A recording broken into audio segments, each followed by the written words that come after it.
What is a political cartoon? Simply put, it is usually a single panel or four-panel drawing that humorously draws upon current affairs, often featuring exaggerated depictions or even caricatures of heads of state or government parties or other entities of discussion. Political cartoons are featured in everything from internet memes to widely circulated newspapers. They are often able to address sensitive issues and say controversial statements about heads of state that most wouldn't dare to type in plain black and white words. Political cartoons take the sentiments right out of the general public's hearts and minds and makes them illustrious, illuminating illustrations. A cartoon is like that little boy that can say the emperor is naked, said Godfrey Mwampembwa, otherwise known as Gado, in an article about the first political cartoons in Africa. In essence, the political cartoon is seen as a vehicle to say even things about situations and people that most textual print doesn't seem to be able to get printed, even if still not completely free from the threats of censorship itself. But you may already be aware of that. So the more relevant question is, how do you read political cartoons? We can start assessing that by recognizing what political cartoonists use as elements of creation. First and foremost, we have subject.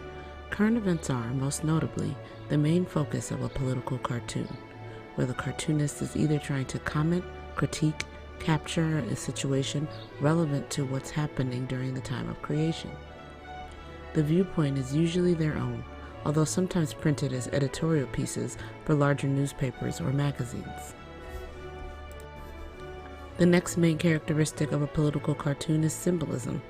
The cartoonist has the task of using symbolism, whether subtle or overt, to personify items, entities, or topics of scrutiny. Another characteristic of creation is caricature. This is where the cartoonist uses the art of caricature to create stark and often heavily stylistic imagery of the people involved in the topic at hand.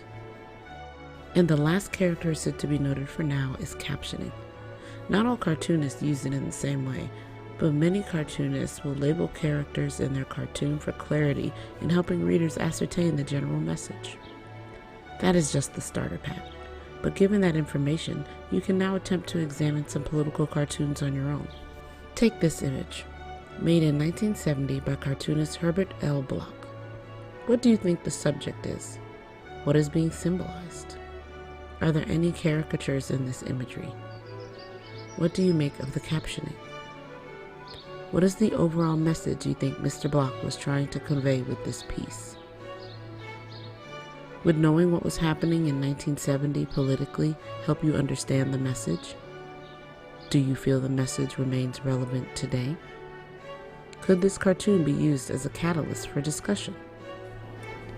It's good practice to always ask questions when reading anything, and political cartoons are no different.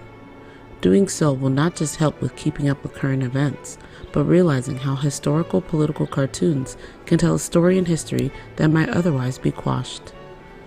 Being literate in political cartoons gives another angle of insight into the past and opens the reader up to identifying larger societal context around these cartoons.